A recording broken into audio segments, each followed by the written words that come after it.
Hello વિદ્યાર્થી મિત્રો, આપણે લાસ્ટ લેક્ચરની અંદર એંગલ ઓફ ડીપ અને ડેફિનેશનના એના બધાના દાખલાઓ છે એ ક્લિયર કર્યા. એમાં ઘણી હદ સુધીની વાતો આપણે ક્લિયર કરી ચૂક્યા છીએ, પરંતુ એને રિલેટેડ જ થોડા એવા દાખલા અને એમસીક્યુ જે આપણને કંઈક અલગ વિચારવા માટે મજબૂર કરી શકે એવા દાખલાઓ જે છે એ આજે આપણે ગણવાના છે. ખાસ આ દાખલાઓ જે છે એની ખાસિયત એ એક છે કે અહીંયા રકમમાં કીધેલું તમને થોડું ઘણું વસ્તુ છે, પરંતુ તમારે એને સમજવાનું ઘણું બધું છે. એટલે ટૂંકમાં તમે સમજી ગયા કે આ બધા દાખલાઓ છે એ ડેન્જર ઝોન વાળા દાખલાઓ છે કે જેને આપણે હરખી રીતે જો ન સમજ્યા. બાકી ઇક્વેશન્સ કાંઈ નવા નથી, કોઈ નવી વાતો નથી જે તમે જૂનું ભણી ગયા છો એ છે. બટ અબાઉટ ધ ડિરેક્શન, દિશાઓ, એના વિશે ક્લેરિફિકેશન મગજ માંગી લેવું છે. એટલે થોડુંક ટૂંકમાં ધ્યાન રાખવાનું છે આની અંદર. બીજું કાંઈ બહુ વધારે પડતો મારે તમને બીવડાવવાની જરૂર નથી, કેમ કે તમે કોઈ બીવો એવા છો નહીં. આપણે આને ધીરે ધીરે શાંતિથી સમજતા જઈએ. સૌથી પહેલા તો ટેક્સ એક્સરસાઇઝનો દાખલા નંબર 1 છે, થિયોરિટિકલ છે. એની અંદર આવો સિમ્પલ વાતો પૂછે છે, એ વસ્તુ આપણે જવાબ આપી દઈએ એને કે સદિશને સંપૂર્ણ રીતે દર્શાવવા માટે ત્રણ દિશાઓની જરૂર પડે છે. પૃથ્વીના ચુંબકીય ક્ષેત્રને દર્શાવતા વિગત રીતે વપરાતી ત્રણ સ્વતંત્ર રાશિઓના નામ આપો. આપણે સદિશ દર્શાવવા માટે આપણે ખબર છે કે કોઈ પણ સદિશનો સાઇન ઘટક અને કોસ ઘટક અને પછી એનો પરિણામી ઘટક, એવી રીતે ત્રણ રાશિઓની મદદથી અથવા તો એમ કહેવાય કે ત્રણ ફોર્મની મદદથી આપણે એને સદિશને દર્શાવીએ છીએ. તો પૃથ્વીના ચુંબકીય ક્ષેત્રને દર્શાવવા માટે એવી ત્રણ કઈ રાશિઓ? તો કે ડેક્લિનેશન, ડીપ એંગલ અને મેગ્નેટિક મેરિડિયન. આ ત્રણ રાશિઓ જે છે એની મદદથી તમે કોઈ પણ બિંદુએ પૃથ્વીના ચુંબકીય ક્ષેત્રની દિશાઓની ચર્ચા કરી શકો. સેકન્ડ, દક્ષિણ ભારતમાં આવેલા એક સ્થળ પાસે ડીપ કોણ લગભગ 80 ડિગ્રી છે, તો બ્રિટનના ડીપ કોણ મોટો કે નાનો હશે? હવે તમને કહે છે દક્ષિણ ભારત. હવે તમે છે ને પૃથ્વીનો ગોળો જોયો હોય ને તો કદાચ આપણને ખ્યાલ આવે કે પૃથ્વીનો ગોળો આવો હોય તો આપણા દક્ષિણ ભારત છે ને અહીંયા ક્યાંક છે. દક્ષિણ ભારત છે ને અહીંયા ક્યાંક છે અને બ્રિટન જે છે ને એ અહીંયા ક્યાંક છે. તો તમે ઓબ્વિયસ વાત છે એ સમજી ગયા કેવા કે બ્રિટન જે છે એ વિષુવવૃત્તની મહત્તમ નજીક છે, બરાબર. તો અહીંયા જે ડીપ કોણ છે એની કરતા ડીપ કોણ અહીંયા છે એ સ્વાભાવિક છે કેવો આવશે? મોટો આવશે. સોરી આ જે દક્ષિણ ભાગ છે એ વિષુવવૃત્તની મહત્તમ નજીક છે એટલે એનો ડીપ કોણ ઓછો છે, કેમ કે આપણને ખબર છે અહીંયાથી બધું હિન્દ મહાસાગર ને એવું બધું શરૂ થઈ જાય છે. તો બ્રિટન જે છે એ ધ્રુવોની નજીક છે, તો ધ્રુવોની નજીક છે એટલા માટે એનો ડીપ કોણ વિષુવવૃત્ત ઉપર રહેલા એરિયાઓ કરતા સ્વાભાવિક છે મોટો હશે. એના માટે આપણે પર્સનલી બ્રિટન જવાની જરૂર નથી, બરાબર. તો નંબર સી, જો તમે ઓસ્ટ્રેલિયાના મેલબોર્ન પાસે ચુંબકીય ક્ષેત્ર રેખાનો નકશો બનાવો તો શું ત્યાં આ ક્ષેત્ર રેખાઓ જમીનમાં જતી કે બહાર નીકળતી હશે? ફર્સ્ટ ઓફ ઓલ, ઓસ્ટ્રેલિયા પૃથ્વીના કયા ભાગમાં આવેલું છે? ઓસ્ટ્રેલિયા. પછી તો આની વાત મેલબોર્નની તો પછી વાત કરીએ. ઓસ્ટ્રેલિયા જે છે એ પૃથ્વીના દક્ષિણ ગોળાર્ધમાં આવેલું છે અને એ ઓસ્ટ્રેલિયાનું એક શહેર મેલબોર્ન કે જે ઓસ્ટ્રેલિયાના દક્ષિણ ભાગમાં છે. સમજાય છે? આપણું ઇન્ડિયા અને એમાંય તે નીચે તમે કન્યાકુમારી લઈ લો તો કન્યાકુમારી ઇન્ડિયાનો દક્ષિણ ભાગમાં કહેવાય. તો અહીંયા ઓસ્ટ્રેલિયા ઓલરેડી પૃથ્વીના ગોળાના દક્ષિણ ભાગમાં છે અને એના દક્ષિણ ભાગની અંદર આવેલું છે મેલબોર્ન નામનું શહેર. તો એ જગ્યાએ પૃથ્વીની ચુંબકીય ક્ષેત્ર રેખાઓ જમીનમાં અંદર જતી હશે કે બહાર નીકળતી હશે? તો જુઓ, આપણને ખબર છે કે આ નોર્થ હોય, આ સાઉથ હોય, તો આપણને ખબર છે કે પૃથ્વીની ચુંબકીય ક્ષેત્ર રેખાઓ છે એ ઉલટી છે, મતલબ દક્ષિણમાંથી નીકળે છે અને ઉત્તરમાં જાય છે. પૃથ્વીના દક્ષિણ ધ્રુવમાંથી નીકળે છે અને ઉત્તર ધ્રુવમાં જાય છે. તો મોલ્બનિયા ક્યાં આવેલું છે? ઓસ્ટ્રેલિયા ક્યાં આવેલું છે? પૃથ્વીના દક્ષિણ ગોળાર્ધમાં આવેલું છે, એટલે ત્યાંથી ચુંબકીય ક્ષેત્ર રેખાઓ બહાર નીકળતી છે. સમજાય? સિમ્પલ વાત છે. એની પછી ભૂચુંબકીય ઉત્તર દક્ષિણ ધ્રુવ પર જ સમક્ષિતિજ સમતલમાં મુક્ત રીતે ફરી શકતી ચુંબકીય સ્વય રાખે છે તો તે કઈ દિશામાં રહેશે? હવે તમને એક વસ્તુ આ વિશે આપણે ઓલરેડી ચર્ચા કરી ગયા છે કે જ્યારે તમે પૃથ્વીના ઉત્તર ગોળાર્ધ કે દક્ષિણ ગોળાર્ધમાં મતલબ કે ચુંબકીય ધ્રુવોની મહત્તમ નજીક હશો ત્યારે સમક્ષિતિજ ફરી શકે તેવી ચુંબકીય સોય છે એ સાચી દિશા બતાવી શકશે નહીં. કેમ નહીં બતાવી શકે? કેમ કે ત્યાંથી ઘણી બધી ક્ષેત્ર રેખાઓ બહાર નીકળતી હશે જેની ડિરેક્શન છે એ જુદી જુદી દિશાઓમાં હશે, બરોબર? તો એ જગ્યાએ તમને સાચા ઉત્તર દક્ષિણ છે એ કઈ જોવા જાણવા મળે નહીં. બાકી અહીંયા ગમે ને આવો તો અહીંયા સાચા ઉત્તર દક્ષિણ જાણવા મળે, પણ ધ્રુવો પાસે મળે નહીં. એવી માનવામાં આવે છે કે પૃથ્વીનું ચુંબકીય ક્ષેત્ર તેના કેન્દ્ર ઉપર મૂકેલા 8×10⁻22 જૂલ પર ટેસ્લા જેટલી મેગ્નેટિક મોમેન્ટ ધરાવતા ડાયપોલ વડે મળતા ક્ષેત્ર જેટલું છે. આ સંકલ્પના માપક્રમની કઈ રીતે ખરાઈ કરશે? સિમ્પલ વાત છે, તમને એમ કહે છે કે પૃથ્વીના કેન્દ્ર ઉપર માનો કે આવો ચુંબક મૂકેલો જે છે જેનો નોર્થ પોલ અહીંયા છે અને સાઉથ પોલ અહીંયા છે, બરાબર? એની મેગ્નેટિક ડાયપોલ મોમેન્ટ m તમને આપી દીધેલી છે 8×10⁻22 જૂલ પર ટેસ્લા. તો એ વાત સાચી છે કે ખોટી એની ખરાઈ કરવાની છે. તો કે જો ભાઈ એ સાચી હોય ને તો પૃથ્વીના ચુંબકીય વિષુવવૃત્ત પાસેનું ચુંબકીય ક્ષેત્ર B નું મૂલ્ય છે ને 0.36 સમથિંગ આવવું જોઈએ. કેટલું આવવું જોઈએ? 0.36 સમથિંગ આવવું જોઈએ. જો એ આવે તો એ વાત સાચી કહેવાય. તો તમે એના વિષુવવૃત્ત પાસેનું ચુંબકીય ક્ષેત્રનું મૂલ્ય શોધી લો તો કેવું કરશો? B = μ0/4π વિષુવવૃત્ત માટે માઈનસ m/r3. તો b માટે તમને બધું આપી દીધેલું છે μ0/4π mm બરાબર 8×10⁻22 અને r બરાબર પૃથ્વીની ત્રિજ્યા એટલે છે 6400 કિલોમીટર. 6400 × 10⁻³ તો તમને b જે છે એ નિયર બાય 0.36 ક્રોસ જેટલું મળે, જે ખરેખર સાચું છે એમ માની શકાય. એની પછી ભૂવિજ્ઞાનીઓ દર્શાવે છે કે મુખ્ય ચુંબકીય નોર્થ સાઉથ સિવાય ધ્રુવો પૃથ્વીની સપાટી પર જુદી જુદી દિશામાં રહેલા બીજા બધા સ્થાનિક ધ્રુવો પણ અસ્તિત્વ ધરાવે છે એવું કહી શકે છે. કેમ કહી શકે છે? ટૂંકમાં એમ કહે છે કે ખાલી પર્ટિક્યુલર તમે આ કોઈ ભાગને નોર્થ ને આ કોઈ ભાગને સાઉથ ચુંબકીય નોર્થ સાઉથ ન કહી શકો.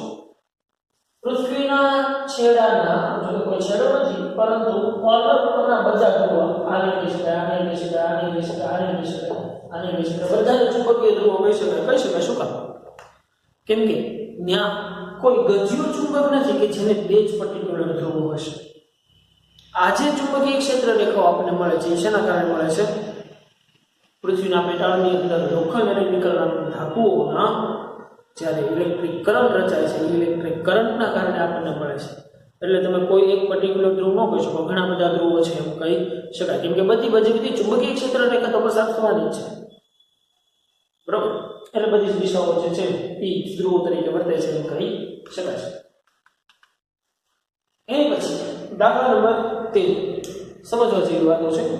હવે રકમની આકૃતિ બનાવવું ને એટલે થોડુંક વિઝ્યુઅલાઇઝ કરતા શીખવું આપણે. સમક્ષિતિજ સમતલમાં મૂકેલા એક નાના ગજિયા ચુંબકની અક્ષ ચુંબકીય ઉત્તર દક્ષિણ દિશા સાથે એક રેખાસ્થ બને છે. ચુંબકીય ઉત્તર દક્ષિણ સાથે એક રેખાસ્થ બને છે એટલે આજી દિશા દર્શાવે છે. ચુંબકની અક્ષ પર તેના કેન્દ્રથી 14 સેન્ટીમીટર અંતરે તટસ્થ બિંદુ મિડ પોઈન્ટ મળે છે. હવે યાદ કરો જોઈએ વિદ્યુત ડાયપોલની અંદર પણ તમે તટસ્થ બિંદુ મેળવતા હતા. તટસ્થ બિંદુ કોને કહેતા હતા? એવું બિંદુ કે જે બિંદુ પર ક્ષેત્રના મૂલ્યો સમાન પરંતુ એની દિશા કેવી? જુદી જુદી, જેને આપણે તટસ્થ બિંદુ કહેતા હતા. કે જે બિંદુ પર વિદ્યુત ક્ષેત્રના મૂલ્ય સમાન પરંતુ વિદ્યુત ક્ષેત્રની દિશાઓ જુદી જુદી હોય, વિરુદ્ધ હોય, એને આપણે એવું તટસ્થ બિંદુ કહેતા હતા. તો પૃથ્વીના કોઈ એક છેડા પાસે એક એવી ચુંબકીય સોય રાખેલી છે કે જ્યાં એ ચુંબકીય સોયની અક્ષ ઉપર, આ ચુંબકીય સોય છે એની અક્ષ ઉપર એટલે અહીંયા જો એનો વિષુવવૃત્ત ઉપર કીધી હોત તો અહીંયા કંઈક થાય.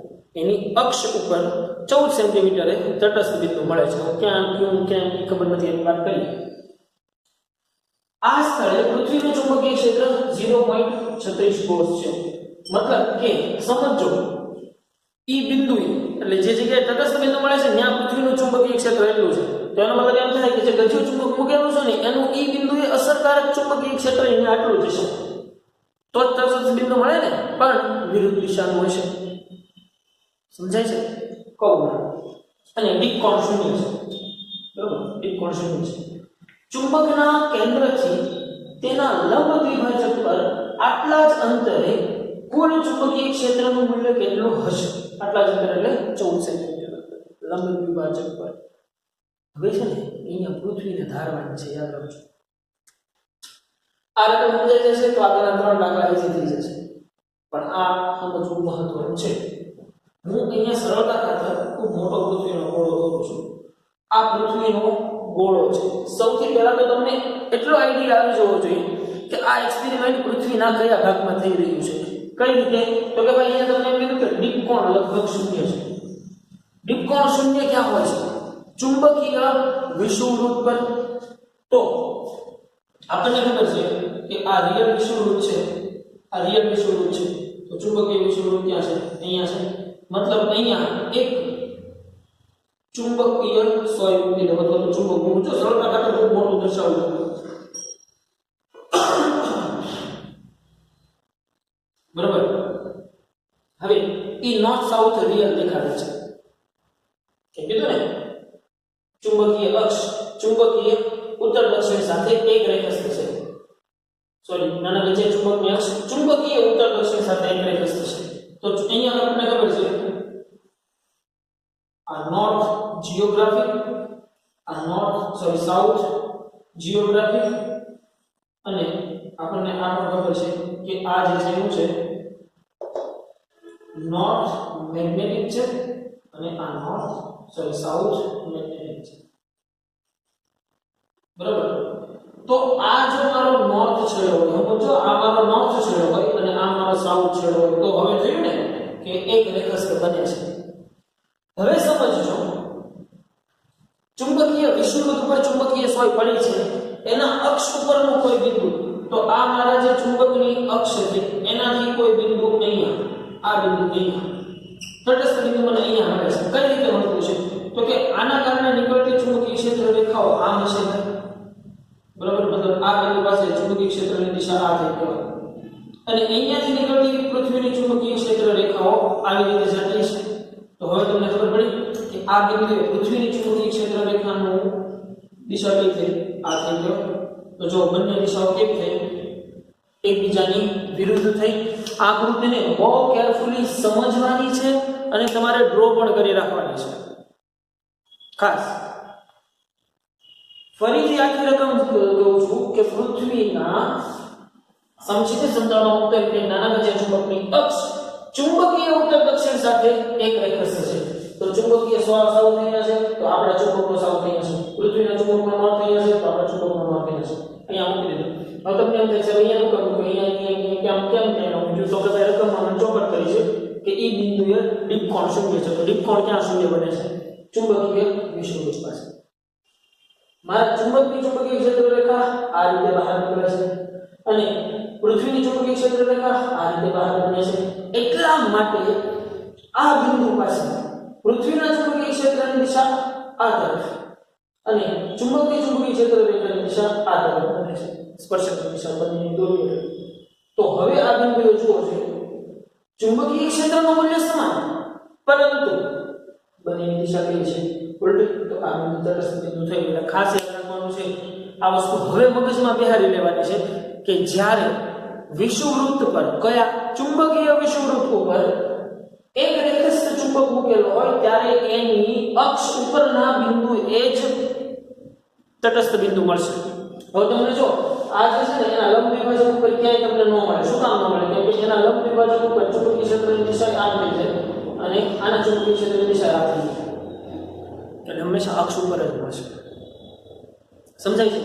તો સૌથી પહેલા તો હું એમ કહું કે આ બિંદુ કે જેનો કોઈ પણ એક્ઝામ્પલ P બિંદુ નામ આપી દો, તો આ P બિંદુ ઉપર અક્ષ પર, ચલો અક્ષ પર ચુંબકીય ક્ષેત્ર કોના આ ચુંબકના કારણે ઉદ્ભવતું ચુંબકીય ક્ષેત્ર B1 µ0 upon 4 pi 2m upon r3 જે ખરેખર કેટલું થાય છે તો કે જે ખરેખર થાય છે બાહ્ય ચુંબકીય ક્ષેત્ર B જેટલું B h તો BE નામ આપો તમારા બધા h લખેલું છે હોરિઝોન્ટલ જેટલું અને ખરેખર હોરિઝોન્ટલ જેટલું જ થાય પણ એ હોરિઝોન્ટલ દર્શાવવા માટે મારા પાસે તમને 3D માં લઈ જવું પડે પણ ખાલી એમ કહું છું કે પૃથ્વીના ચુંબકીય ક્ષેત્રના મૂલ્ય જેટલું મૂલ્ય અહીંયા થાય છે બરાબર હવે અક્ષ પરની વાત થઈ ગઈ પણ તમને અહીંયા શું કહે છે કે આટલા જ અંતરમાં ચુંબકના કેન્દ્રથી તેના લંબ દ્વિભાજક પર આટલા જ અંતરે કુલ ચુંબકીય ક્ષેત્રનું મૂલ્ય કેટલું એટલા અંતરે અહીંયા બરાબર આ જેટલો ડિસ્ટન્સ છે એટલા ડિસ્ટન્સ અહીંયા કોઈ p પ્રાઇમ બિંદુ ધારો તો તમને ખબર પડી જશે કે અહીંયા પૃથ્વીના ચુંબકીય ક્ષેત્રની દિશા આ અને ચુંબકના ચુંબકીય ક્ષેત્રની દિશા પણ આ થશે થયું ને એટલે આના કરતા વધુ આવવાનું છે તો V2 હવે કોણ E બિંદુ p પ્રાઇમ બિંદુ ક્યાં છે તો કે p પ્રાઇમ બિંદુ છે વિષુવવૃત્ત પર તો વિષુવવૃત્ત પર ચુંબકીય ક્ષેત્ર જેને હું B2 કહી દઉં તો B2 થઈ જશે µ0 4 pi m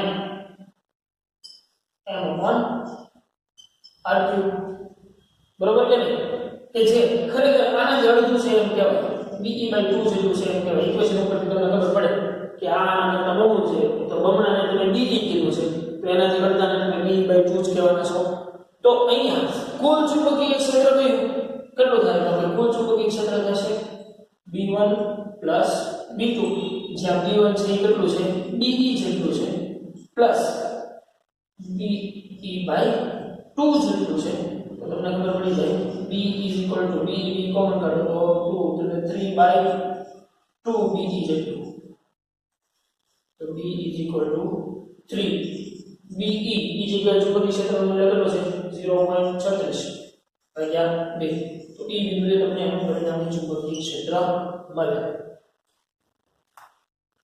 જો અક્ષ ઉપરનું ચુંબકીય ક્ષેત્ર તો કેટલું હોય છે BE મતલબ પૃથ્વીના ચુંબકીય ક્ષેત્ર જેટલું જ છે શું કામ પૃથ્વીના ચુંબકીય ક્ષેત્ર જેટલું જ છે કેમ કે E બિંદુએ તટસ્થ બિંદુ કીધું છે તો તટસ્થ બિંદુ માટે તો આપણે શું કહીએ છીએ કે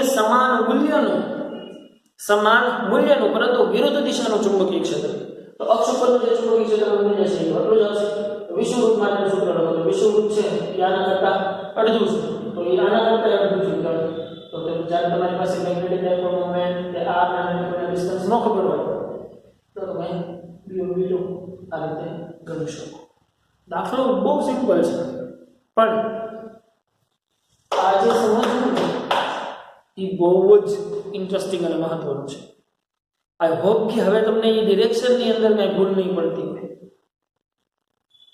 ગોટ ઇટ કે નહીં એવું તો રિવાઇન્ડ કરીને જોઈ લેવું બરોબર બધી હવે એનાથી આગળ એના જેવી જ એક વાત છે સમજૂતી સમતલમાં મૂકેલા એક નાના ગજિયા ચુંબકની અક્ષ ચુંબકીય ઉત્તર દક્ષિણ સાથે એક રેખસ્થ છે ચુંબકની અક્ષ પર તેના કેન્દ્રથી 14 સેન્ટીમીટર અંતરે તટસ્થ બિંદુઓ મળે છે વાત અહીંયા સુધી ની છે આ સ્થળે પૃથ્વીના ચુંબકીય ક્ષેત્રનો ઘટક 0.36 કોસ એનું છે દીપ કોણ 0 છે વાત એની છે જો ગજિયા ચુંબકને 180 ડિગ્રી જેટલું ફેરવવામાં આવે તો નવું તટસ્થ બિંદુ ક્યાં મળશે હવે સમજજો આને 180 ડિગ્રીએ ફેરવવું છું પહેલા ક્યાં મળતું હતું અક્ષ ઉપર મળતું હતું આ સિચ્યુએશન હતી ત્યારે અક્ષ ઉપર મળતું હતું હવે 180 ડિગ્રી ફેરવી નાખું છું હવે અહીંથી હું આકૃતિ એવું કે તો બધા દોરી નાખી દેશે તો હું ના ચલો ફરીથી પણ દોરી નાખું ચલો હવે નોટ્સ આવો તો કઈ દેખાતો નથી બરોબર અહીંયા ચુંબકીય સ્વય છે એ રાખેલી છે બરોબર આ પૃથ્વીનો નોર્થ અને આ સાઉથ બરોબર મેગ્નેટિક દોર્યા છે જીઓગ્રાફી તમને ખબર છે આ જીઓગ્રાફી છે બરોબર એટલું બરાબર ન હોય આ જીઓગ્રાફી છે અને આ મેગ્નેટિક છે બરોબર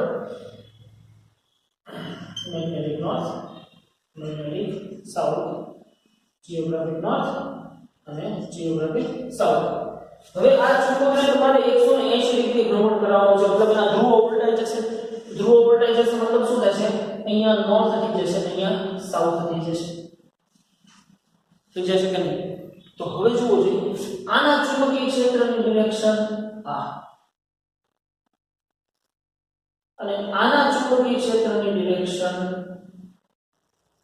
આ બરાબર તો હવે જુઓ જોઈએ તો કયા બિંદુએ તો કે ભાઈ અહીંયા જુઓ આના ચુંબકીય ક્ષેત્રની દિશા આ ડિરેક્શનમાં છે આ ડિરેક્શનમાં છે અને આ ડિરેક્શનમાં છે બરાબર તો હવે જુઓ જોઈએ આ જે બાહ્ય ચુંબકીય ક્ષેત્ર છે એની ડિરેક્શન આ છે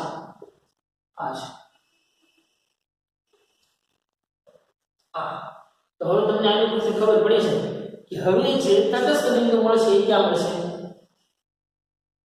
વિષુવવૃત્ત ઉપર મળશે ચુંબકના વિષુવવૃત્ત ઉપર હવે તટસ્થ બિંદુ મળશે પહેલા ચુંબકના અક્ષ ઉપર મળતું હતું હવે ક્યાં મળશે પૃથ્વીના વિષુવવૃત્ત ચુંબકના વિષુવવૃત્ત ઉપર તો હવે સિમ્પલ વાત છે ઓલાની સમજ કરવાનું છે વિષુવવૃત્ત પાસે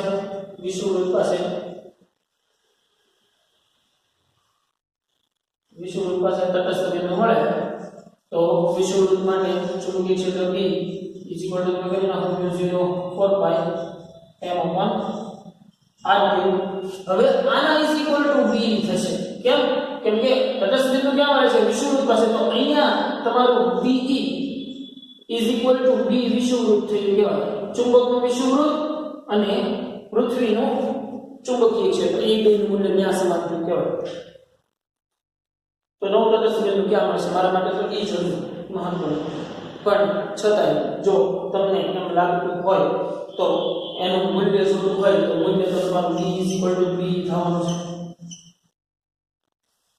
કે નહીં પરિણામ કીધું થોડા કરતા ત્રણ થાય પણ તમને ખાલી દિશા કીધી છે તો તમને દિશા પૂછે ન હોય આવે કે સ્વાભાવિક છે તો એ વિષુવવૃત્ત ઉપર મળશે એટલે આ વાતનું હવે ગાંઠ બાંધી લેવાની છે કે જ્યારે ચુંબકીય સોય પૃથ્વીના ચુંબકીય ઉત્તર દક્ષિણ સાથે એક રેખાસ્થ હશે ત્યારે તટસ્થ બિંદુ ચુંબકની અક્ષ ઉપર મળશે અને જ્યારે એનાથી ઉલટું હોય ત્યારે વિષુવવૃત્ત રેખા ઉપર મળશે આ આકૃતિઓ છે ને ભાઈ ખાસ ડ્રો કરી રાખજો બરોબર નહીં તો તમે લોચા મારશો એન્ડ આઈ હોપ કે કોઈ લોચા ના મારે તો વધારે સારું બરાબર વધે એનાથી આગળ હવે સિમ્પલ વાત છે થોડીક સમજવા જેવી પણ છે મને લાગે છે કેમ કે છે સિમ્પલ છે સમજવા જેવી છે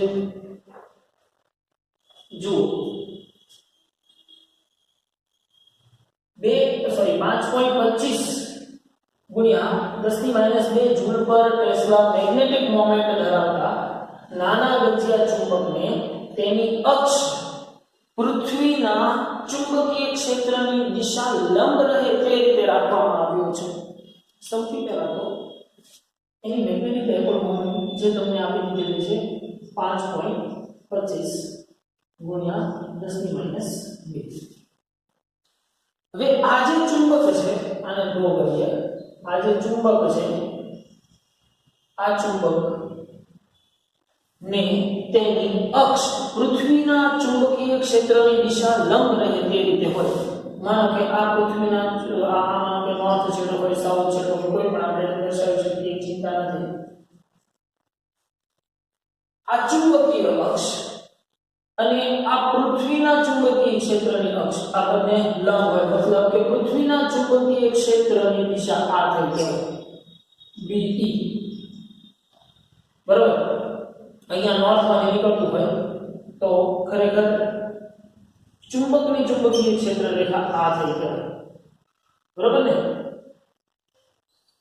B0 કહી દો ચલો નામ સંજ્ઞા ઉપર નીચે છે that doesn't matter તો તેના લંબ દ્વિભાજક પર અને તેની અક્ષ પર કેટલા અંતરે પરિણામી ક્ષેત્ર ચુંબકીય ક્ષેત્ર સાથે પૃથ્વીના ચુંબકીય ક્ષેત્ર સાથે 45 ડિગ્રીનો કોણ બનાવતો હશે આ સ્થળે પૃથ્વીનું ચુંબકીય ક્ષેત્ર 0.42 કોસ છે સમજો પૃથ્વીનું ચુંબકીય ક્ષેત્રની દિશા આ છે. અત્યારે આપણે લંબ વિભાજક ઉપરનો દોર્યો છે એટલે લંબ વિભાજક ઉપરની જ વાત કરીએ તો ઈ પૃથ્વીના ચુંબકીય ક્ષેત્ર સાથે 45 ડિગ્રીનો ખૂણો બનાવે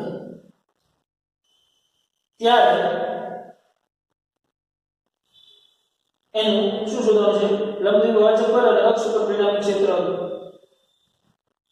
કેટલા અંતરે, મતલબ કે અહીંથી કેટલા ડિસ્ટન્સ, આ કેટલા અંતરે એનું ચુંબકીય ક્ષેત્ર જે છે, પરિણામી ચુંબકીય ક્ષેત્ર જે છે ઈ એની અક્ષ સાથે લંબ વિભાજક પર 45 ડિગ્રીનો ખૂણો બનાવે.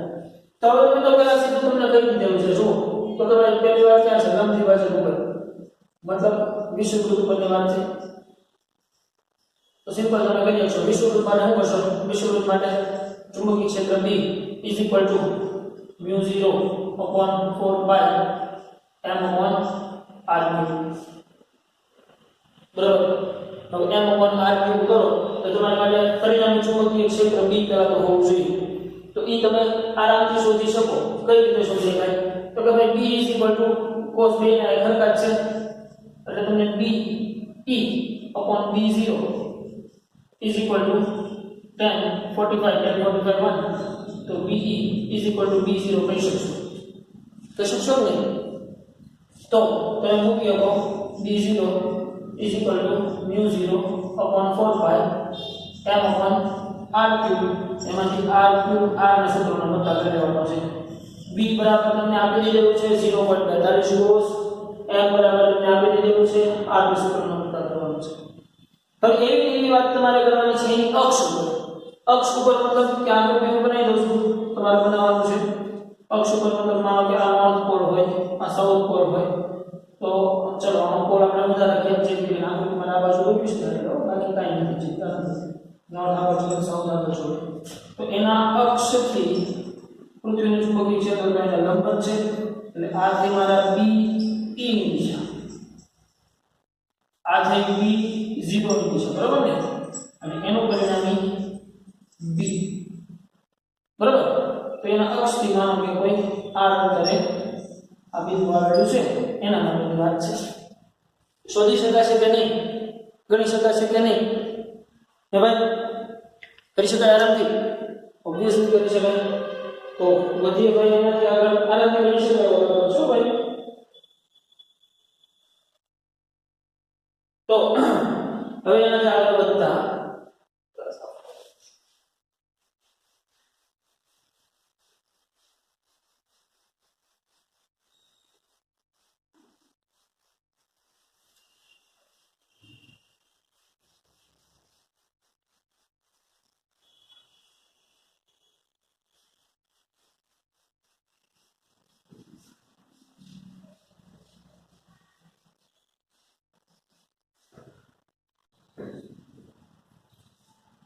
ઓકે ભાઈ. તો બધી એનાથી આગળ હવે દાખલા નંબર 18 ઉપર સમજો જેવી વાત છે. એક લાંબો સીધો તાર પશ્ચિમથી દક્ષિણ તરફ 10 ડિગ્રીથી પૂર્વથી ઉત્તર તરફ 10 ડિગ્રીની દિશામાં 2.5 એમ્પિયર વિદ્યુત પ્રવાહનું વહન કરે છે. સૌથી પહેલા તો આપણે દિશા દર્શાવી દઈએ. બરાબર છે? ચલો આ નોર્થ, આ સાઉથ, આ ઈસ્ટ અને આ વેસ્ટ. ઉત્તર, દક્ષિણ, પૂર્વ, પશ્ચિમ. પશ્ચિમથી દક્ષિણ તરફ 10 ડિગ્રી અને પૂર્વથી ઉત્તર તરફ 10 ડિગ્રી. પૂર્વથી ઉત્તર તરફ 10 ડિગ્રી અને પશ્ચિમથી દક્ષિણ તરફ 10 ડિગ્રી. આવી રીતનો તાર છે. આ 10 ડિગ્રી છે અને આ પણ 10 ડિગ્રી છે. આવો એક તાર જે છે એની અંદર પ્રવાહ આ રીતે પસાર થઈ રહ્યો છે. 2.5 એમ્પિયરનો વિદ્યુત પ્રવાહ છે આ ડિરેક્શનમાં પસાર થઈ રહ્યો છે. બરાબર. આમાં કહે તો કરંટ I બરાબર કેટલો છે? 2.5 એમ્પિયર. આ સ્થળે નેગેટિવ મેરિડિયન ભૌગોલિક મેરિડિયનથી 10 ડિગ્રી પશ્ચિમ તરફ છે. ભૌગોલિક મેરિડિયન અને નેગેટિવ મેરિડિયન એટલે આપણને ખબર છે કે રિયલ ઉત્તર દક્ષિણ અને ચુંબકીય ઉત્તર દક્ષિણ વચ્ચેનો ખૂણો આ જે છે કેટલો આપણે કીધો છે એ પણ 10 ડિગ્રી આવેલો છે. બરાબર.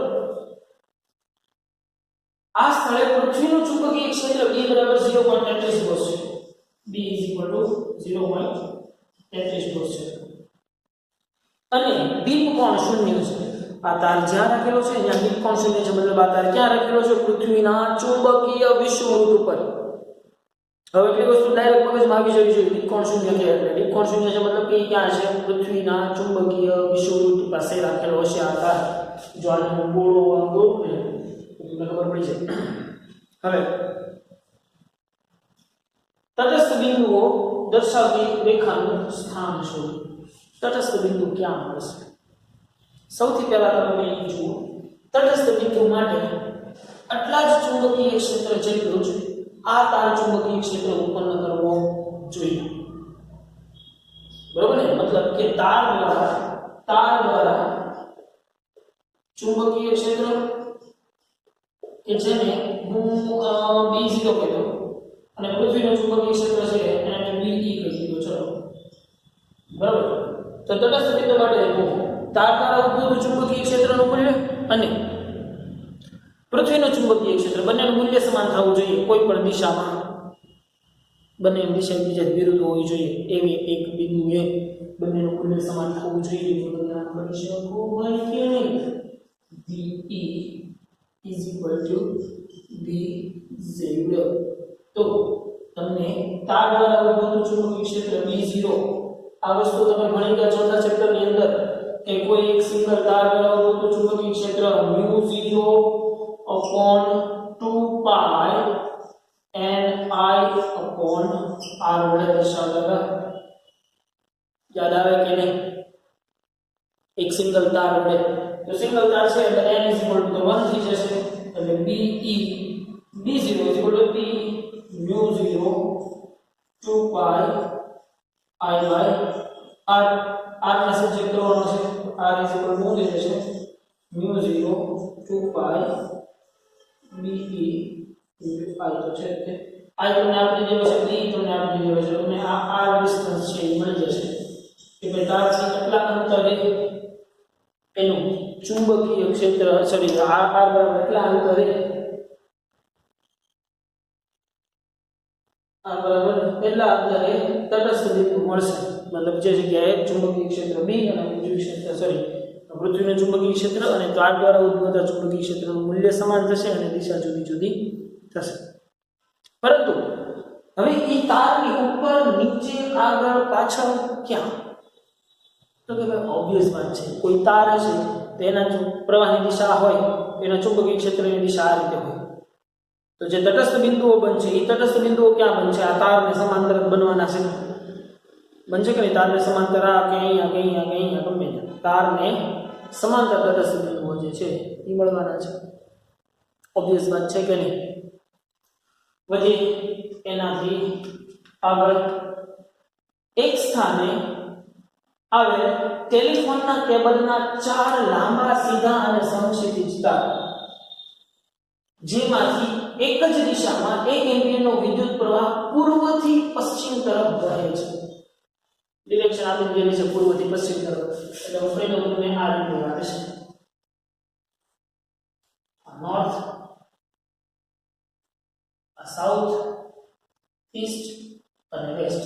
જે તાર છે ને 1 2 3 અને 4 તાર એની અંદર વિદ્યુત પ્રવાહ પૂર્વથી પશ્ચિમ આ ડિરેક્શનમાં વહે છે. બરોબર, ધ્યાન રાખજો. આ સ્થળે પૃથ્વીનું ચુંબકીય ક્ષેત્ર B બરાબર 0.39 કોસ છે. અને દીપ કોણ જો અહીંયા દીપ કોણ આપી દીધેલો છે I 35 ડિગ્રી છે. મેગ્નેટિક ડિક્લિનેશન લગભગ શૂન્ય છે. હવે જો તમને એ પાછું યાદ હોવું જોઈએ કે મેગ્નેટિક ડિક્લિનેશન ક્યાં શૂન્ય થાય છે? B = 0 છે. આ કેબલની નીચે 4 સેન્ટીમીટર મતલબ r બરાબર 4 સેન્ટીમીટર ડિસ્ટન્સ છે. પરિણામી ચુંબકીય ક્ષેત્રનું મૂલ્ય કેટલું હશે? સૌથી પહેલા તો એ વસ્તુ સમજી લો કે અહીંયા પૃથ્વીનું ચુંબકીય ક્ષેત્ર આપી દીધેલું છે, પરંતુ તારમાં આ ડિરેક્શનમાં પ્રવાહ વહે છે એટલે ચુંબકીય ક્ષેત્ર છે એ આ રીતનું રહે છે. સમજવાનું છો ખાસ. આ રીતનું ચુંબકીય ક્ષેત્ર છે. તો આ રીતનું ચુંબકીય ક્ષેત્ર હોય તો આ બિંદુ પાસે સ્પર્શકની દિશા આ થઈ જાય. હવે પૃથ્વીના ચુંબકીય ક્ષેત્રની દિશા પણ આ જ છે. તો હવે પણ સૌથી પહેલા તો તારની ઉપરના કોઈ પણ એક બિંદુએ આપણે ત્યાંના હોરિઝોન્ટલ ઘટકનું મૂલ્ય શું છે, વર્ટિકલ ઘટકનું મૂલ્ય શું છે, એ બધી વસ્તુ જાણવી જોઈએ. તો એ કઈ રીતે જાણવા મળશે? તો કે એ વસ્તુ આપણને ખબર છે, તમને ખબર છે BV આપણે કરીએ છીએ BE sin θ. તો BE બરાબર તો તમને આપી દીધેલું છે 0.39 ગુણ્યા sin કેટલા સેન્ટીમીટર 35 થીટા એટલે કે આ એટલે ખબર નથી. તો તમને અહીંયા BV પણ મળી જશે, મળી ગયું. એવી જ રીતે આપણને ખબર છે BH, તો કે BH થાય છે BE cos I. તો તમને અહીંયા BH પણ મળી ગયું. હવે BH છે આ છે એનો સમક્ષિતિજ ઘટક છે, આ એનો સમક્ષિતિજ ઘટક છે, સમક્ષિતિજ, અને આ એનો કયો ઘટક છે, ઉર્ધ્વ અથવા તો લંબ ઘટક છે. બરોબર. તો સૌથી પહેલા તો પાછું એ પણ મારે જાણી લેવું જોઈએ કે આ તાર દ્વારા કેટલું ચુંબકીય ક્ષેત્ર ઉત્પન્ન થાય છે, જેને હું B નામ આપું છું. તો કે ભાઈ તાર દ્વારા ઉત્પન્ન ચુંબકીય ક્ષેત્ર આપણને ખબર છે B = 0/2 π Ni/r. n બરાબર 4 તાર કીધા છે, I બરાબર કેટલો પ્રવાહ પસાર થાય છે, 1 એમ્પિયર પર પ્રવાહ પસાર થાય છે, અને r બરાબર કેટલા, ચલો લખું છે ને B = u0 2 π 4 ગુણ્યા 1, r બરાબર કેટલા 4 સેન્ટીમીટર અંતર, મતલબ 4 × 10⁻2, એટલે તમને ચુંબકીય ક્ષેત્ર B મળી ગયું.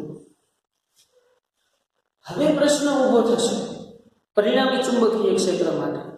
તો કે ભાઈ પરિણામી ચુંબકીય ક્ષેત્ર માટે સૌથી પહેલા તો જુઓ, આ જગ્યાએ પૃથ્વીનો હોરિઝોન્ટલ ઘટક અને તાર દ્વારા ઉદ્ભવતું ચુંબકીય ક્ષેત્ર બંને એકબીજાની વિરુદ્ધ દિશામાં છે.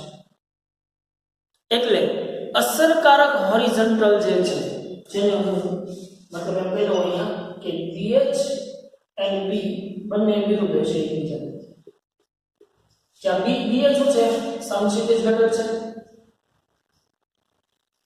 અને B તાર દ્વારા ઉદ્ભવતું ચુંબકીય ક્ષેત્ર, એ બંને એકબીજાની વિરુદ્ધ છે. તો અસરકારક ચુંબકીય ક્ષેત્ર જેને હું B1 નામ આપી દઉં, તો B1 = થઈ જશે BH - B જેટલું. એટલે આ જે છે તમને મળશે કે શું મળશે, અસરકારક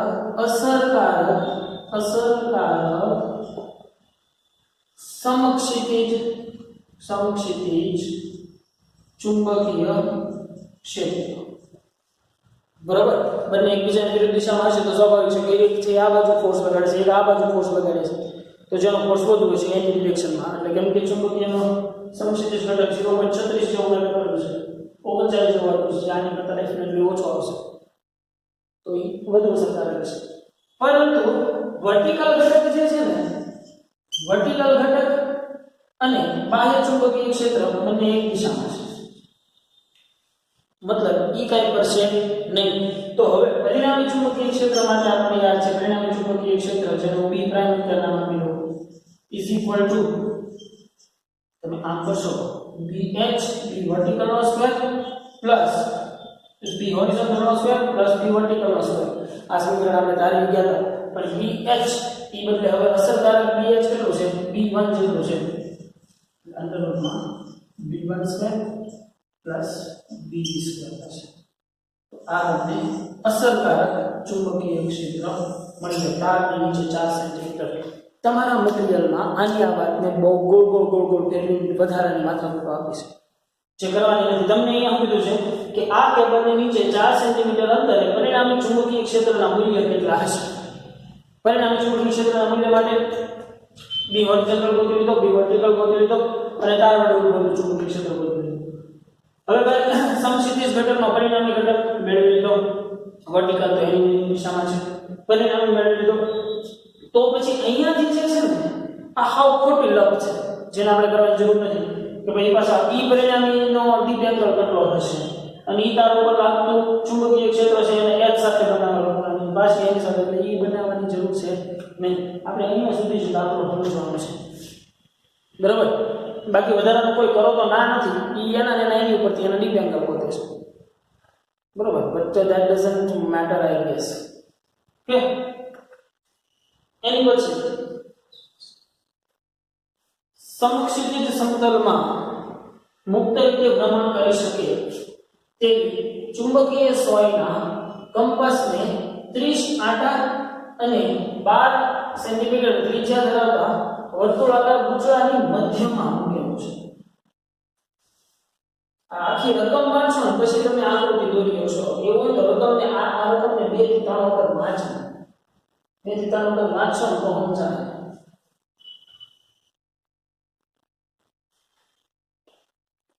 જુઓ જોઈએ, સમક્ષિતિજ સમતલમાં મુક્ત રીતે ભ્રમણ કરી શકે તેવી ચુંબકીય સોયના કંપાસને 30 આંટાવાળા અને 12 સેન્ટીમીટર ત્રિજ્યાવાળા વર્તુળાકાર ગુંચળાના મધ્યમાં મૂકેલું છે. મતલબ કે સોલેનોઇડની અંદર ચુંબકીય સોય મૂકેલી છે આની ભાષામાં.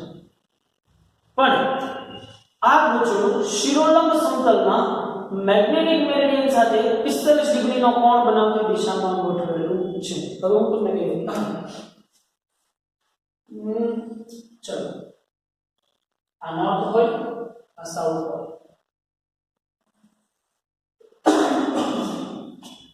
ઈસ્ટ હોય, આ વેસ્ટ હોય.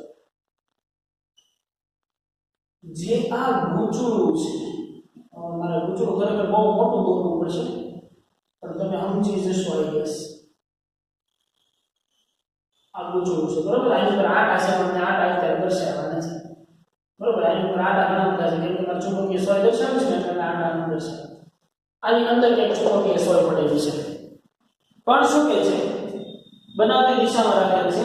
જ્યારે ગૂંચળામાં પ્રવાહ પસાર થાય છે, અહીંયા જે ગૂંચળું છે આ ગૂંચળામાં પ્રવાહ પસાર થતો હોય, માનો કે આ ગૂંચળું જે છે એમાં પ્રવાહ I કેટલો પસાર થાય છે 0.35 એમ્પિયરનો પ્રવાહ પસાર થાય, ત્યારે આ સોય પશ્ચિમથી પૂર્વ તરફ રહે છે. મતલબ અહીંયા જે મૂકેલી સોય છે ને, અહીંયા જે મૂકેલી સોય છે ને એ આ ડિરેક્શનમાં ગોઠવાઈ જાય છે. એટલે દર્શાવો તો ચુંબકીય સોય છે એ આ ડિરેક્શનમાં ગોઠવાઈ જાય છે. મતલબ આ રીતે એકદમ બેગ્રસ્ત થઈ જાય છે, બરોબર ને. તો આના આ રીતે દર્શાવો તો યાદ આ ચુંબકીય સોય છે ને આ ડિરેક્શન આ રીતે ગોઠવાઈ જાય છે, બરોબર. ત્યારે સોય પૂર્વથી પશ્ચિમ તરફ ગોઠવાઈ જાય છે. આ સ્થળે પૃથ્વીના ચુંબકીય ક્ષેત્રનો સમક્ષિતિજ ઘટક શોધો, BH શોધો.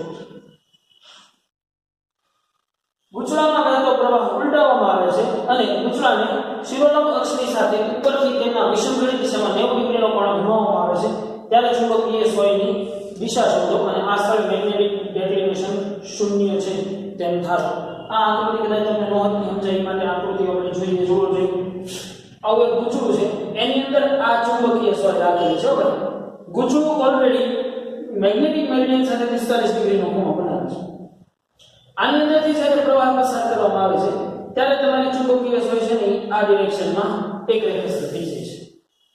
ક્લિયર? તો ચુંબકીય ક્ષેત્રનો સમક્ષિતિજ ઘટક શોધો. તો કે ભાઈ ચુંબકીય ક્ષેત્રનો સમક્ષિતિજ ઘટક શોધતા પહેલા આપણે ઈ જાણી લઈએ કે આ જે ગૂંચળું છે એના દ્વારા ઉત્પન્ન ચુંબકીય ક્ષેત્ર B = μ0/2π NI/r. પરંતુ આ જે છે એ પૃથ્વીનું આ તાર દ્વારા ઉદ્ભવતું ચુંબકીય ક્ષેત્ર છે. તો સમક્ષિતિજ ઘટક માટે આપણે શું કરીએ છીએ? તો કે સમક્ષિતિજ ઘટક માટે આપણે BH = આમ કરીએ છીએ BE cos θ કરીએ છીએ ને. પરંતુ એ ડીપ એંગલ માટેની વાત છે, મતલબ કે તમારી સોય છે વર્ટિકલ ને આ બધી ડિરેક્શનની અંદર ઘૂમતી હોય ત્યારે. પણ એવી રીતે ન ઘૂમતી હોય, મતલબ માત્ર ખાલી લેફ્ટ રાઈટ મોશન જ દર્શાવતી હોય, તો લેફ્ટ રાઈટ મોશન માટે તમારું હોરિઝોન્ટલ છે એ B = 1 cos ને sin માં ફેરવવા માટે એ BE sin θ દર્શાવશે. તો BE એટલે તો શું થઈ જશે? તો કે પૃથ્વીનું ચુંબકીય ક્ષેત્ર ત્યાં પરંતુ અહીંયા પૃથ્વીના કારણે ચુંબકીય ક્ષેત્ર નથી સોય પર બળ લાગતું. કોને કારણે લાગે છે? એની ફરતે રહેલા ગુચળાના કારણે બળ લાગે છે. એટલે અહીંયા બીજી ની બદલે આવશે b sin θ. તો કે ભાઈ b બરાબર તો શું છે? તો કે μ0/2 pi ni upon r sin θ મળી જાય એંગલ આરામથી. અને 90 ડિગ્રી વિષુવવૃત્તમાં ઘુમાવો તો સોય તેની મૂળ દિશા ઉલટાવશે એટલે તે પૂર્વથી પશ્ચિમ દર્શાવશે. 90 ડિગ્રી ઉલટાવશો એટલે પાછળ એનું એટલું ટોર્ક લાગી પાછું ક્યાં આવી જાય? પોતાની મૂળ દિશામાં આવી જાય, પાછું પૂર્વ પશ્ચિમ જ દર્શાવશે. સિમ્પલ વસ્તુ છે. એન પછી ઓલ ટેક્સ્ટ ન્યુમેરિકલ વિથ સોલ્યુશનમાં m જેટલી ચુંબકીય ડાયપોલ મોમેન્ટ ધરાવતા એક ચુંબકને મેગ્નેટિક મેરિડિયનમાંથી 90 ડિગ્રીનું ભ્રમણ આપતા તેનું થતું કાર્ય અને 60 ડિગ્રીનું ભ્રમણ આપતા થતું કાર્ય કરતા n ગણું છે તો n નું મૂલ્ય કેટલું થાય? તો કે અહીંયા બે કાર્યો સરખા છે. જુઓ છે w1 w2 w થશે mb cos θ1 cos θ2 તો બરાબર અહીંયા આપણે નાખો cos θ1 cos θ2 અહીંયા જે mb cos θ1 cos θ2 તો જુઓ છે mb તો બે બાજુ સરખા છે એટલે કેન્સલ કરી નાખો. cos પહેલા શું કરવાનું છે? 90 ડિગ્રીનું ભ્રમણ કરતા થતા કાર્ય કરતા 60 ડિગ્રી જેટલું છે. મતલબ તમે આમ કરી શકશો cos θ1 cos θ2 એના કરતા n ગણું છે n cos θ1 cos θ2. તો હવે તમે સિમ્પલ કહી શકો કે ભાઈ 0 થી એક વખત 90 ભ્રમણ આપવાનું છે, એક વખત 0 થી 60 ભ્રમણ આપવાનું છે. તો cos 0 એટલે 1 cos 90 n તો કેટલું થઈ જશે? cos 0 1 cos 60 તો cos 0 તો cos 90 તો થઈ જાય 1 તો 1 1 એટલે 0 n 1 - 1/2 -1/2 તો n બરાબર કેટલા આવશે? 2. બહુ સિમ્પલ વસ્તુ છે, સમજી શકાય એવી. કઈ નવી પ્રક્રિયામાં છે અને દિશા વિષયોની કઈ લપ છે નહીં. એટલે ખાસ આવા ઘણા બધા MCQ છે એટલે ધ્યાન રાખવાનું કે ભાઈ 90 ડિગ્રીએ ભ્રમણ કરાવતા કાર્ય કરતા 60 ડિગ્રીએ કરાવતું કાર્ય જે છે એના કરતા n ગણું છે તો મૂકી દો w1 nw2 અહીંયા n આવશે સોરી nw2 બરોબર ને? એના કરતા n ગણું છે મૂકી દો. સિંગલ વચ્ચે આવો ગમે એટલા એંગલ ઓફ કે તો આપણે આવડવું જોઈએ. અહીં પછી ગજ્યા ચુંબકની અક્ષ પર તટસ્થ બિંદુઓ મળે એ રીતે ગોઠવેલ હોય તો તેનો દક્ષિણ ધ્રુવ પૃથ્વીના કયા ધ્રુવ તરફ રહેતો હોય? એટલે આકૃતિ જે અહીંયા ડ્રો કરી છે ને યાદ કરો એટલે તમને ખબર પડે કે એનો દક્ષિણ ધ્રુવ છે એ ઉત્તર ધ્રુવ તરફ રહે. પૃથ્વીના ઉત્તર ધ્રુવ તરફ જો પૃથ્વીના કયા ધ્રુવ તરફ? પૃથ્વીના ઉત્તર ધ્રુવ તરફ રહે છે. એટલે આકૃતિ દોરી હોય તો યાદ કરો. અક્ષ ઉપર જો તટસ્થ બિંદુ મળતું હોય તો, એવી જ રીતે જો વિષુવવૃત્ત ઉપર મળતું હોય તો દક્ષિણ ધ્રુવ તરફ. પણ આવી આકૃતિ છે ને મગજમાં બેસી ગયેલી હોવી જોઈએ ખાસ. ટૂંકા ગજ્યા ચુંબક માટે બી અક્ષ અને બી વિષુવવૃત્ત આપણે આવી ગયું છે ઓલરેડી 2.1.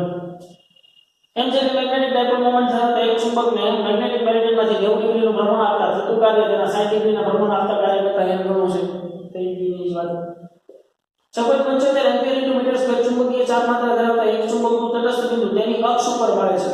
પૃથ્વીના ચુંબકીય ક્ષેત્રના સમક્ષિતિજ ઘટકનું મૂલ્ય એટલું છે તો તટસ્થ બિંદુનું અંતર શોધો. અરે યાર, તટસ્થ બિંદુનું અંતર શોધવાનું કઈ છે? અક્ષ ઉપર જ છે એમ કીધું છે. તો અક્ષ માટેનું ચુંબકીય ક્ષેત્ર B μ0/4 2m1 r3. સમક્ષિતિજ ઘટકનું મૂલ્ય હશે એટલું ચુંબકીય ક્ષેત્રનું મૂલ્ય હશે તો તે તટસ્થ બિંદુ મળશે ને. B BH થશે તો BH μ0/4 2m1 r3 આને સૂત્રનો પ્રકાર કરજો. મળી જાય કે નહીં? ચુંબકીય ચાર્જ માત્ર m પણ આપી દીધેલ છે, સમક્ષિતિજ ઘટક પણ આપી દીધેલો છે. એક ગજ્યા ચુંબકને તેના દક્ષિણ ભૂ ચુંબકીય ઉત્તર ધ્રુવ તરફ રહે તેમ ગોઠવેલો છે અને તટસ્થ બિંદુ ચુંબકના કેન્દ્રથી 40 સેન્ટીમીટર અંતરે છે. તો ચુંબકની લંબાઈ 20 સેન્ટીમીટર છે. તો પૃથ્વીના ચુંબકીય ક્ષેત્રનો સમક્ષિતિજ ઘટક કેટલો છે? તો ચુંબકનો ધ્રુવમાન શોધો. આમાંથી આપણે magnetic dipole moment m 2lp કરશું. તો 2lp માંથી p ને સબજેક્ટ કરવાનો થશે. બધાય જાતે કરવાની છે. બરોબર. નીટ એમ ચુંબકીય ચાલ માત્રા ધરાવતા એક ચુંબકને મેગ્નેટિક મેરિડિયનમાં 90 ડિગ્રીનો ફેરવવાનું પડતું કાર્ય ચાર ચુંબકના ડાયપોલ આપેલ મેરિડિયનમાં 60 ડિગ્રી જેટલું કરવા માટે કરવું પડતું કાર્ય કરતા એમ કરવું હોય તો એમ ડિગ્રી શોધો. બલા છે કઈ નવું નથી ને? ઓબ્વિયસ વાત છે. તો આજના લેક્ચરની અંદર ભાઈ જે લાસ્ટ બે લેક્ચરથી આપણે ડિક્લિનેશન અને ડીપ એંગલ ભણતા આવ્યા છીએ એની ઉપર જ છે, દિશાઓ ઉપર ખાસ સરખું ધ્યાન આપવાનું છે. બરોબર છે. તો આ છે આજના લેક્ચરનું હોમવર્ક, જેને ખાસ બધાએ ખૂબ સરખી રીતે ગણી લેવું. બરોબર. એવું હોય ને તો જો મેં આકૃતિઓ દોરાવી છે સમજાવી છે ને એને વ્યવસ્થિત ઉતારીને 2 વખત જોયું તો 2 વખત જોજો, પરંતુ સરખું ક્લિયર કરજો. બરોબર. તો આજના લેક્ચરની અંદર રાખીએ ભાઈ અહીંયા સુધી. મળીએ પાછા નેક્સ્ટ નવા ટોપિક સાથે.